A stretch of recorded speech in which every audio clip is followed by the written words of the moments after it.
6:38 right now. Next Tuesday marks 10 years since 9 lives were stolen in a racist massacre at Mother Emanuel AME. Chris Singleton, the son of Reverend Sharonda Coleman Singleton, she's one of the Emanuel 9. In the years since his mother's death, he's carved a path sure of inspiration and change. And he's in our studio this morning to talk about his new book, Love Your Neighbor. It's your 7th book, right? It is, yes, 7th Wow. book, 6 children's, Incredible. 6 one that's for kids. So I'm excited about it. Yeah. We're happy to have you here, by the way. Thanks for coming in. Absolutely. Tell me about your book. So this is written for parents to teach their kids how to love one another, right? So whether a kid's in a wheelchair, whether they have a different skin color, my favorite page says whether their skin is darker or lighter, their hair is looser or tighter, if somebody's older, their skin is wrinkled or rough, why should it matter? Love is enough. And so just teaching our kids how important that is. It's such an important message, especially for little ones. You've got, like you mentioned, 6 other children's books or 5 other children's books. You tend to have a common theme throughout of acceptance. Tell me about that and why you chose that. Yeah, well, I would always speak across the country about my mission of love and unity following the loss of my mom and 8 others at my church, Mother Emanuel. But with little kids, I felt like my story was too sad. And so I thought, how could I get that message of love and celebrating each other across without telling the gory details about my personal story? And that's why I write the children's books the way that I do. And my goal is that kids will read the book and they'll say, you know what, the person's getting picked on because he wears glasses. The person's getting picked on because, his parents have an accent or whatever it may be. We're not going to do that anymore. We're going to celebrate each other. We're going to love each other because that's what I feel like we've been called to do in the good book.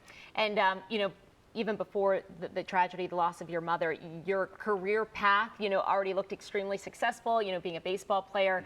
Talk about the moment that things kind of changed for you and you decided to head on this path of motivational speaking and bringing people together. Yeah, well, I've dedicated my life to keeping the memory of my mom and 8 others alive that were taken away on June 17, 2015. And so certain times when things happen in your life, you realize, hey, you might have thought you had this path that you were going down, and then, I believe that God gives you a different path to go down. And I'm just trying to be, successful and do what I can with that path. And so every day that I wake up is an opportunity for me to just teach love everywhere that I am. And I've been grateful to get opportunities, and I'm hopeful that people support me with this new book. You've got a wonderful wife and 3 little kids. I'm sure you think every day about, what your mother would say about what you have become.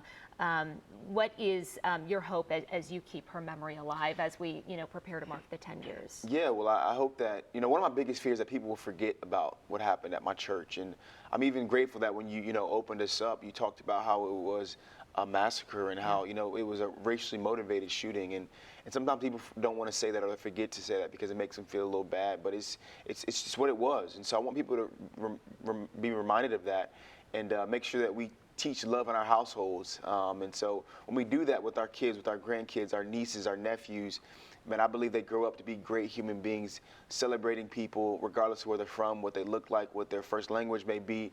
And that's a beautiful world in a country that I want our kids to live in. Incredible message. I love listening to you speak. People I know will want to get your book. Tell folks where they can get it. Yeah, local bookstores down here should have them, as well as chrissingleton.com. If they go to my website, I've been signing every single copy that people get from my website. I saw the deals on there too. You can get like all of your books, the 3-pack, so there's lots of stuff on there. And then people can also get on Amazon too, right? Yep, you can get it on Amazon just as well. And it comes out next Tuesday, the 17th. Yep, comes out the 17th to mark the 10 years. Give me something to smile about on a really, really tough day. All right. Well, Chris, thanks for being here, and we are always thinking about you. Thank you so much.